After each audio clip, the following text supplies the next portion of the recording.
All right, Capricorn, your turn. Let's see where we go. This is for you for July 2024. And in the extended, I will talk more about the planetary movements. We do have a new moon in Cancer, which is your opposite sign. This reading is for Sun, Moon, Rising, or Venus. Any house designations is really meant for rising sign Capricorn. So you can watch whatever your rising sign is to get a better sense of what part of your life it's hitting. But this Capricorn energy that we're going into in July, there's a lot here for Capricorn. So I'm just going to say, if you are really resonating as a Capricorn, if that's something that like you've always been, people see that in you, you're very responsible, very dedicated, lots of discipline.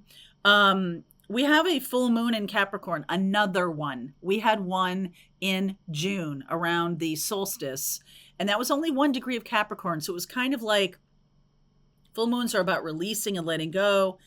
And 1 degree is kind of like a little tentative to me in Capricorn. Like it's sort of like, well, it's too soon to tell whether I want to release this or not. There may be a little trepidation in that whole experience. And so by the time we get to the 21st of July, you're going to know that something needs to be released. So you might have started releasing something in that solstice time, 21 June. By the time we get to the 21st of July, you're like, nope, gotta go.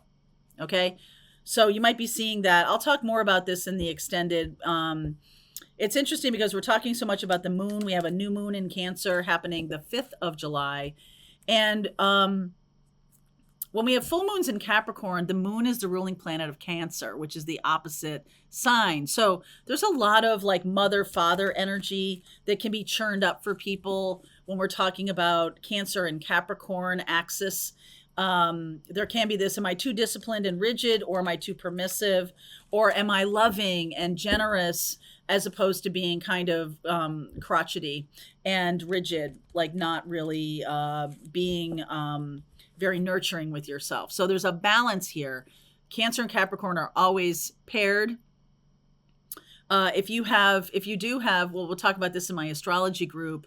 But if you do have any kind of affliction with Capricorn or Cancer, meaning the house is intercepted, this is kind of advanced astrology. But if you are having trouble accessing your Cancer or Capricorn energy, let's talk about it. I'll talk about that this month in the astrology group. All right, so let's go right into the reading right now. I just wanted to give you a flavor of what's going to be happening. We'll talk more about it in the extended in terms of the astrology. But right now, let's see what the reading shows. Likely will overlap a little bit, usually does. Serendipity. Oh, milk and honey. Interesting. Mending, that's very Cancerian, very nurturing energy. Happy. Wow. Capricorn, so there's a little bit of expansiveness here. This is Sagittarian energy. So this can be about stepping into something that is pure joy. Pure joy. And boy, is it healing.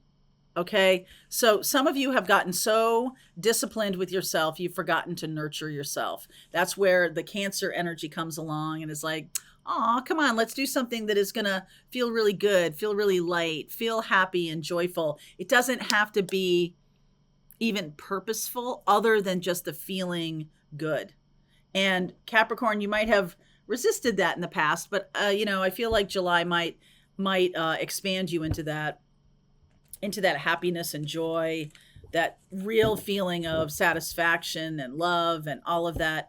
So something can be coming back together. There can be a relationship that's coming back together, and you might be super happy about that. This might have been a connection that you thought was lost or that you thought wasn't going to get better, but it is. Okay, that's nice.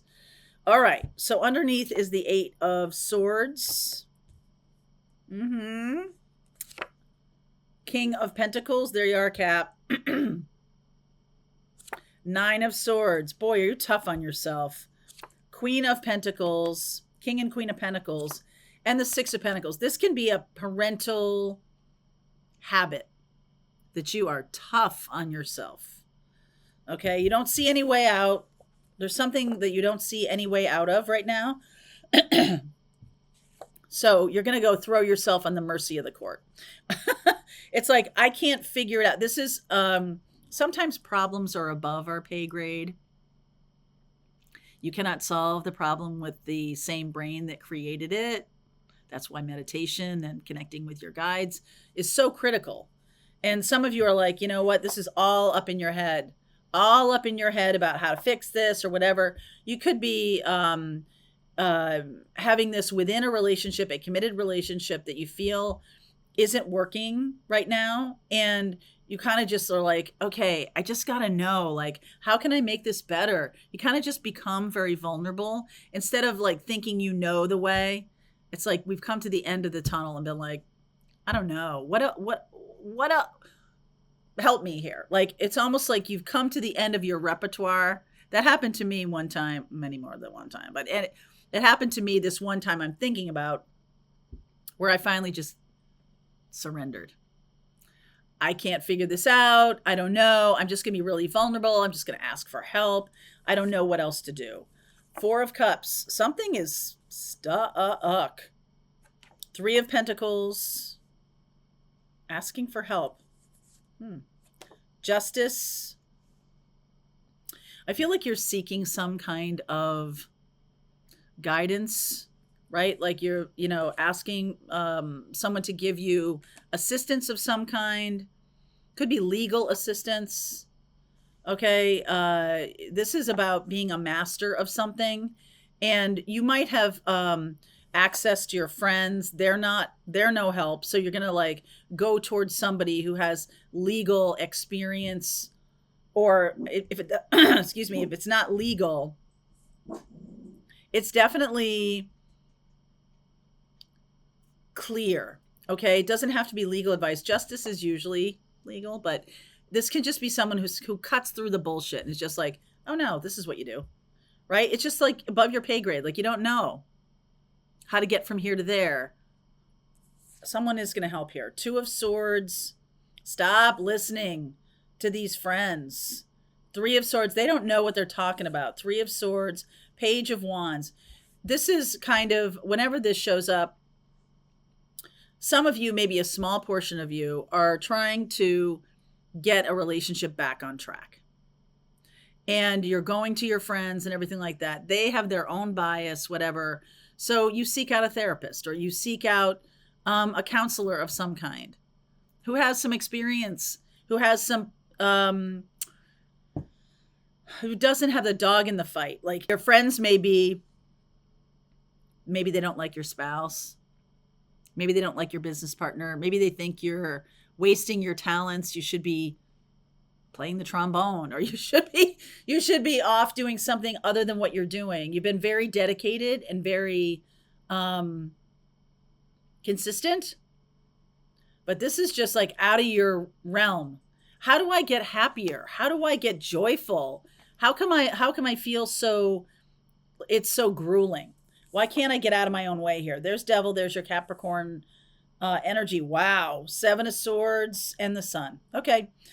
We're going towards something more balanced, happier, more joyful, more passionate, more fun. Lots of fun and joy and lightheartedness.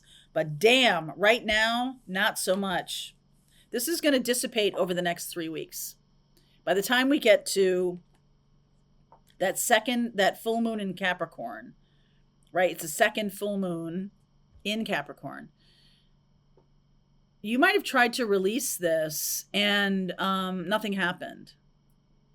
You might have tried a couple of different ways to move on, to go toward happiness, but something is always holding you and pulling you back. It could be obligation. All right. There's almost a sense of like, I've got to like duck out of this. I've got to secretly go toward my happiness. I can't let anybody see me, having this kind of joy, because that's not who I am. I'm a serious person, right? This could be about stepping into a new kind of career. And it's not like I'm an astrologer, right? I'm a tarot reader, I'm whatever. And you're like, that's not a serious job. Okay, so there's something like that. Some of you might be learning a new path or a new way of being in the world that makes you really happy and joyful, but it's being done secretly. Right? Like you don't show your face when you're reading your tarot readings. You don't want to go there because people won't think I'm a serious person. There's some real block here because it is bringing you happiness and joy. Whatever is bringing you this, do more of it. Do more of it. Just saying. So, I think it has to do with the fact that this is what will other people think? Or let's see, Two of Swords. Getting so much advice here. Nine of Pentacles, Ace of Swords. You got to be you, man. Knight of Pentacles and the King of Cups. So the 5th of July, we have this new moon in Cancer. This is a time to shed this old persona. And I mean, let your freak flag fly a little bit here. You got to be you. Like, what other choice do you have? But you have built a personality or a life that isn't you anymore, or comes from somebody else's demands or something. You are seeking out some professional advice. How about that? The Justice card and the Three of Pentacles. Eight of Cups. Yeah, you're walking away. Five of Swords from an abusive situation. Some of you. Queen of Cups. Oh my goodness, yes. Four of Pentacles. Walking away from some situation. Somebody has been very emotionally manipulative to you. It's almost like you don't want to say that out loud. That feels victim-y. I should be able to fix this. I should be able to know what to do, just magically know what to do. Not always. Sometimes we need a little help. And not from our friends necessarily, but from someone who knows what they're doing, meaning sometimes your friends know what they're doing. But in this instance, I feel like you've got to go to a pro. Go to a professional who will, I'll change this story quite a bit, but I just want to say to you that one time in my life, I had gone to someone who had an emotional reaction when I asked for advice. It didn't help anything. It made things worse, in fact, because they did have an opinion about what I was going to do or not do. So I sought out a professional, and there was just no emotional baggage there. And that could be what you need, is just to see things very, very clearly. Three of Swords. Regardless, okay, so the Hierophant, the Chariot, the World, and the Eight of Pentacles. Yeah, this is going to bring in some kind of new direction that's based on what you're valuing. You might have shifted what you value, moved away from, it's just a shift. It's a shift in your values. What used to be important to you is no longer important. So sometimes, you can look at your life. There's a series of these chapters that we have when we get out of college and we start working or we start being out in the world. This is old school. So I'm not talking necessarily about Gen Z or anything like that. I'm Gen X. You get out of school and it's like, okay, right away into a job, right away. That's how, that's what my parents did. That's what everybody's doing. That's what you're doing. And as we're evolving, the generations are making new decisions, different kinds of things. But Capricorn is like, no, I've got to follow the traditional path. And it's getting to the point where you can't follow that traditional path anymore. It feels a little too vulnerable. You're shifting your values and moving into a new direction. Could be about your work or could be about love or anything like that. But the core of this is to move toward what makes you happy. And if that makes you freak out and be like, no, that's too irresponsible, I'm a serious person, then this reading is for you. All right, I'm going to continue on. I'll talk more about the astrology and how that might impact you in the extended. We'll also look at what you don't see coming. Capricorn, this is for you. All right, I hope you enjoyed that video. If it was helpful to you, please consider liking this video and sharing it with anybody who might have a need for similar kind of information. And if you like this video, check out these videos.